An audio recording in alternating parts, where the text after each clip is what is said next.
लोकसभा में एक बार फिर जम्मू कश्मीर के पुनर्गठन बिल 2021 पर चर्चा हुई। इस दौरान देखिए असदुद्दीन ओवैसी और अमित शाह के बीच किस तरीके से जवाबी हमले देखने को मिले।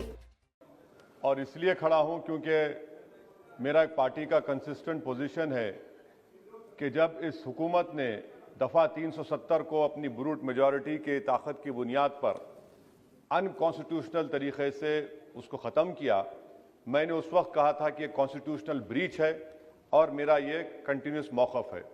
सर, मैं इस बिल की मुखालिफत इसलिए भी करता हूं क्योंकि इसी ऐवान में खड़े होकर वजीर दाखिला ने कहा था कि ये हुकूमत जल्द से जल्द रियासत जम्मू कश्मीर के स्टेटहुड को बहाल करेगी। आज आप उस अपने वादे से मुनहरिफ हो रहे हैं क्योंकि जब आप जम्मू कश्मीर केडर को एमगुट में मिला रहे हैं तो इससे आपकी नीयत का साफ इजहार होता है कि आपने जो उस ऐवान को उस वक्त वादा किया था कि जम्मू कश्मीर की दोबारा रियासत को बहाल किया जाएगा, वो सच्चाई पर मुबनी नहीं था, वो सिर्फ महज अल्फाज थे या जुमले थे। तीसरी बात यह है कि सर, एक ऐसी रियासत जहां पर मुसलमान तनासुब में ज्यादा हैं मगर पहले से अफसरशाही में उनका तनासुब बहुत कम था। मैं आपका आदाद शुमार आपके सामने रखता हूं सर। 24 सेक्रेटरी के पोस्ट हैं जिसमें से सिर्फ 5 कश्मीरी मुसलमान हैं। 58 IAS के पोस्ट में सिर्फ 12 मुसलमान हैं, यानी 17.24। 2011 की मरदमशुमारी के मुताबिक सर जम्मू कश्मीर में 68.31 मुसलमानों की आबादी है और 28% हमारे हिंदू भाइयों की आबादी है।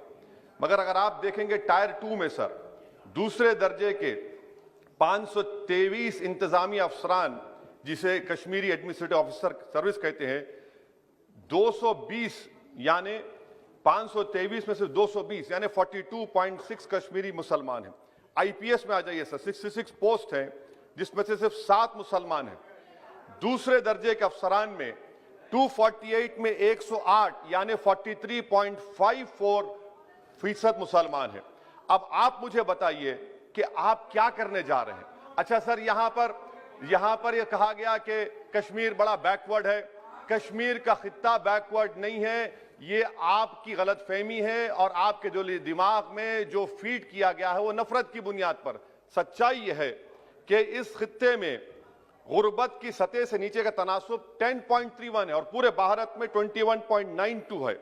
मैं सरकार से जानना चाहता हूं कि आखिर आप कश्मीर की रियासत के स्टेटहुड को बहाल करेंगे, नहीं करेंगे।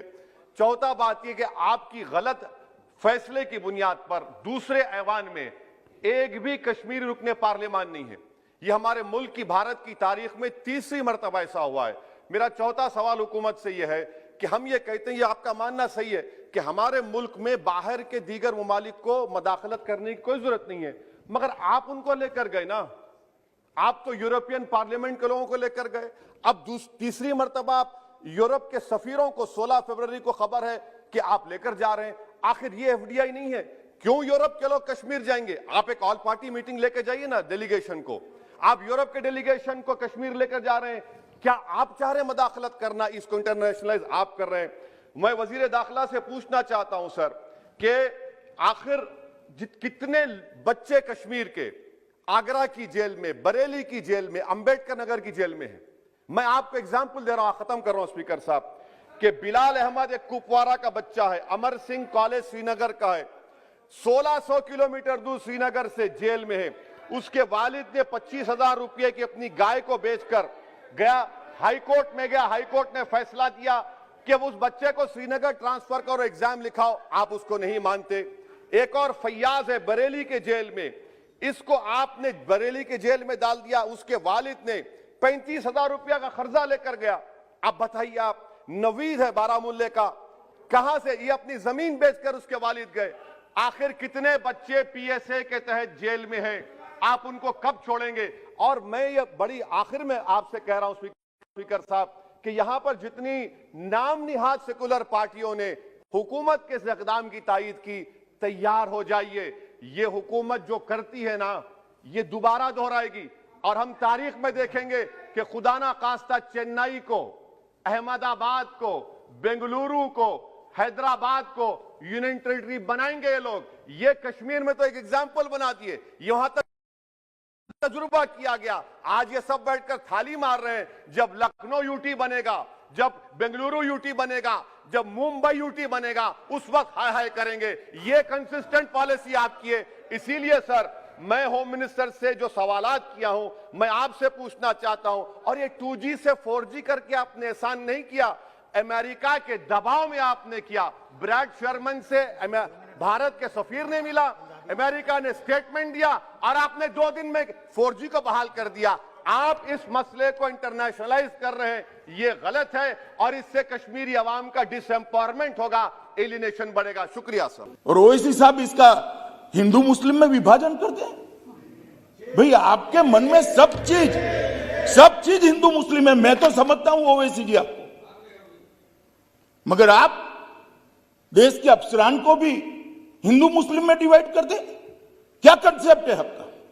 एक हिंदू अफसर मुस्लिम जनता की सेवा नहीं कर सकता, एक मुस्लिम अफसर हिंदू जनता की सेवा नहीं कर सकता। किस प्रकार के देश में हम आगे बढ़ने जा रहे हैं?